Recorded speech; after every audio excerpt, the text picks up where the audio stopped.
দর্শক আসসালামু আলাইকুম, আমি শহীদুল ইসলাম সজল আমার টিকটক চ্যানেলের পক্ষ থেকে আপনাদের সবাইকে স্বাগত জানাচ্ছি। যে যেখান থেকেই আমার এই ভিডিওটা দেখতেছেন সবাইকে আন্তরিক শুভেচ্ছা এবং অভিনন্দন।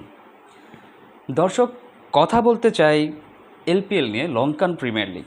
লঙ্কান প্রিমিয়ার লিগে গতকাল যে ম্যাচটা অনুষ্ঠিত হয়ে গেল সেটা ছিল কলম্বো স্ট্রাইকার্স ভার্সেস ক্যান্ডি ফ্যালকনসের মধ্যে।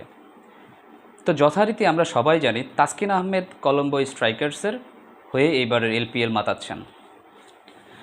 তো দর্শক, প্রথম ম্যাচে তাসকিন আহমেদের জায়গা হয় নাই কলম্বো স্ট্রাইকার্সের স্কোয়াডে, কিন্তু তারপরও তার টিম কলম্বো স্ট্রাইকার্স তাকে ছাড়াই খুব সহজেই ক্যান্ডি ফ্যালকনসকে খুব সহজেই ম্যাচটা হারায় দিছে। দর্শক, কোনোভাবেই তারা আসলে তাসকিন আহমেদের অনুপস্থিতিটা উপলব্ধি করতে পারে নাই। তাছাড়াও যেটা আমার কাছে মনে হয়, আপনার কলম্বো স্ট্রাইকার্স জোর দিয়েছিল হচ্ছেন তাদের ব্যাটিং লাইন আপের দিকে। তাদের ব্যাটিং লাইন আপটা যদি আপনি দেখেন, তাদের ব্যাটিং লাইন আপে খুবই ভালো ভালো ব্যাটসম্যান আছেন।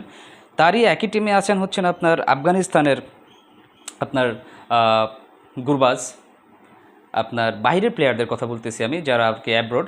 আফগানিস্তানের গুরবাজ, তারপরে আছেন ইউএই এর আপনার মোহাম্মদ ওয়াসিম, এবং টিম নিউজিল্যান্ডের থেকে খেলতেছেন গ্লেন ফিলিপস। আমরা জানি যে আসলে এই তিনজন ব্যাটসম্যানই খুবই ধ্বংসাত্মক, তাই তারা আসলে এই তিনজনকেই গুরুত্ব দিয়েছে টপ অর্ডার ব্যাটিং। আর একজন অলরাউন্ডার বোলিং, একজন অলরাউন্ডার নিয়েছেন, সেটা হচ্ছেন পাকিস্তানের সাদাব খান। এই চারজন অ্যাব্রোড প্লেয়ার নিয়ে গতকালকের ম্যাচটাতে কলম্বো স্ট্রাইকার্স আপনার ক্যান্ডি ফ্যালকনসের মোকাবেলা করেছে। তো সেই ম্যাচটাতে ফলাফল যেটা হয়েছে, মোট মাঠ 198 রান সংগ্রহ করতে পেরেছে টস হেরে আগে ব্যাটিংয়ে নেমে কলম্বো স্ট্রাইকার্স। জবাবে আপনার ব্যাটিং করতে নেমে 147 রানে অল আউট হয়ে গেছেন আপনার ক্যান্ডি ফ্যালকনস। তো জবাবে দেখা গেছে যে 51 রানের একটা খুবই কম্প্রিহেন্সিভ জয় পেয়ে গেছে তাসকিন আহমেদের টিম এই লঙ্কান প্রিমিয়ার লিগে।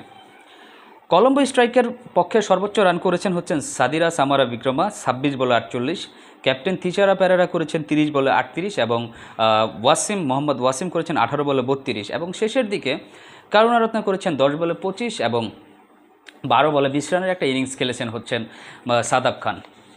অপরদিকে জবাব দিতে নেমে প্রথম থেকেই খুব একটা চাপে ছিল আপনার ক্যান্ডি ফ্যালকনস নিয়মিত বিরতিতে উইকেট হারাচ্ছিল।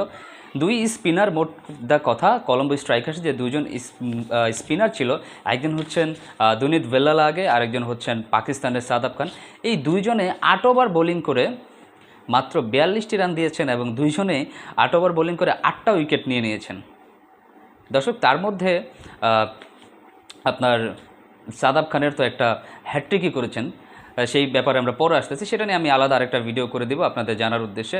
তো দর্শক, আসলে আপনার কি মনে হয় তাসকিন আহমেদ যদি এই ম্যাচটাতে থাকতো, সে কতটুকু প্রভাব এই টিমটাতে বিস্তার করাতে পারতো, বা তাসকিন আহমেদকে কেন নেওয়া হয়নি? আপনার কাছে কি মনে হয় তাসকিন আহমেদকে না নেওয়াটা আসলে যুক্তিযুক্ত হয়েছে? তবে আমার কাছে মনে হয় নেক্সট ম্যাচ থেকে হয়তোবা যদি আপনার নেক্সট ম্যাচে নেবে কিনা প্রবাবলি আমি সেটা বুঝতে পারতেছি না, যেহেতু কোনো টিমই চায় না তাদের উইনিং যে কম্বিনেশনটা আছে সেটা ভেঙে ফেলার জন্য। তো আমার কাছে মনে হয় না যে আপনার কলম্বো স্ট্রাইকার্সও সেম জিনিসটা করবে। মেবি তাসকিন আহমেদকে আসলে বেঞ্চে ওয়েট করতে হবে আরও কয়েকটা ম্যাচ দেখার জন্য যে আসলে বোলাররা কেমন করতে পারে কলম্বো স্ট্রাইকার্সের। কারণ প্রতিদিন নিয়মিত যে বোলাররা খেলবেন তারা যে সবসময় পারফর্ম করবেন তেমনটাও কিন্তু না দর্শক। তো দর্শক, আমার কাছে মনে হয় তাসকিন আহমেদের খেলাটা দেখার জন্য আমাদেরকে আরও কয়েকটা ম্যাচ অপেক্ষা করতেই হবে। তো তাসকিন আহমেদ যেহেতু কলম্বো স্ট্রাইকার্সে আছেন, তো কলম্বো স্ট্রাইকার্সের জন্য আসলে গুড লাক পরবর্তী ম্যাচগুলোর জন্য। আমরা আশা করব তাসকিন আহমেদ লঙ্কান প্রিমিয়ার লিগে কলম্বো স্ট্রাইকার্সও হয়ে ম্যাচ মাতাবেন, ম্যাচ জেতাবেন, আমরা সবাই সেই প্রত্যাশাটাই রাখবো। তো দর্শক, আপনাদের কী মনে হয় তাসকিন আহমেদকে কি আসলে কয়টা ম্যাচ বসে থাকতে হবে, বা তাসকিন আহমেদ কেমন পারফরমেন্স করবেন এই লঙ্কান প্রিমিয়ার লিগে, বা তাসকিন আহমেদকে বসিয়ে রাখাটা কতটা যুক্তিযুক্ত ছিল কলম্বো স্ট্রাইকার্সের জন্য, সেটা কমেন্টস করে জানালে অনেক বেশি খুশি হব। সবাই ভালো থাকবেন, সুস্থ থাকবেন। আসসালামু আলাইকুম।